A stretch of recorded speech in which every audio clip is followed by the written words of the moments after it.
নারায়ণগঞ্জ একটা দুর্গ। এই নারায়ণগঞ্জে এই শামীম ওসমান কি জুলুম অত্যাচার চালিয়েছে আপনারা সবাই দেখেছেন, আমরাও দেখেছি। এই আওয়ামী লীগকে আর কোনোদিন আমরা এখানে ফেরত আসতে দেবো কিনা, বিচারিক প্রক্রিয়া কমপ্লিট করতে দেবো কিনা, সে বিষয়ে আমাদের ঐক্যবদ্ধ থাকতে হবে।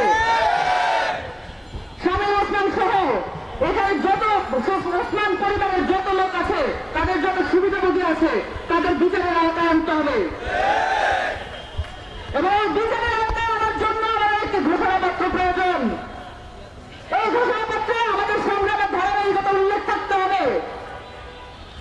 আমরা কেন মাঠে নামতে বাধ্য হয়েছিলাম, কোন জুলুমের পরিপ্রেক্ষিতে, কোন অগণতান্ত্রিক পরিবেশের পরিপ্রেক্ষিতে, তিনটি অবৈধ নির্বাচনে আমাদের সকলে তারুণ্য যৌবন কেটেছে। আমরা কেউ ভোট দিতে পারি না এই দেশের তরুণ জনগণ। আমাদের প্রথম ভোট কি হবে? গণপরিষদ নির্বাচনে। গণপরিষদ নির্বাচন ছাড়া কোন যৌক্তিক নির্বাচন এই মুহূর্তে বাংলাদেশে নাই। আমাদের এই ঘোষণাপত্রে এগুলো সবকিছু উল্লেখ থাকতে হবে এবং এই ঘোষণাপত্র বাংলাদেশের তরুণদের ম্যান্ডেট হিসেবে কাজ করবে। এই ঘোষণাপত্র যদি আমরা এই মুহূর্তে না আদায় করতে পারি, তাহলে আমাদেরকে ইতিহাস থেকে মুছে ফেলার যে প্রক্রিয়া শুরু হয়েছে, সেই প্রক্রিয়া আবারও আমাদেরকে দখল করতে আসবে। আমরা তা হতে দেব না। আমরা কি তা হতে দেব?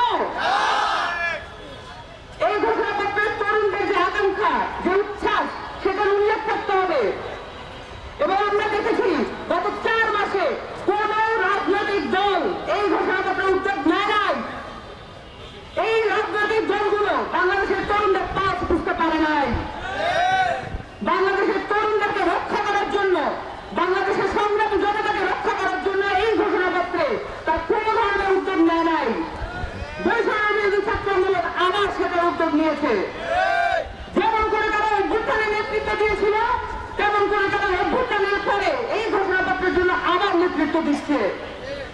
আপনারা সংগ্রামী ছাত্র জনতা ঘোষণাপত্রের ব্যাপারে অপরহীন থাকবেন, লড়াই সংগ্রামে একত্র থাকবেন। বাংলাদেশের লড়াই শেষ হয় নাই। বাংলাদেশ পুনর্গঠনের আগ পর্যন্ত, বাংলাদেশের তরুণদের পার্লামেন্টে নিয়ে যাওয়ার আগ পর্যন্ত আমাদের লড়াই শেষ হবে না। সকলকে লড়াই সংগ্রামের আহ্বান এবং ভবিষ্যৎ বাংলাদেশের একত্রে কাজ করার আশাবাদ জানিয়ে নারায়ণগঞ্জে আপনাদেরকে এই পথসভা এবং লিফলেট বিতরণ জনসংযোগ কর্মসূচিকে আহ্বান জানিয়ে বক্তব্য শেষ করছি। আসসালামু আলাইকুম।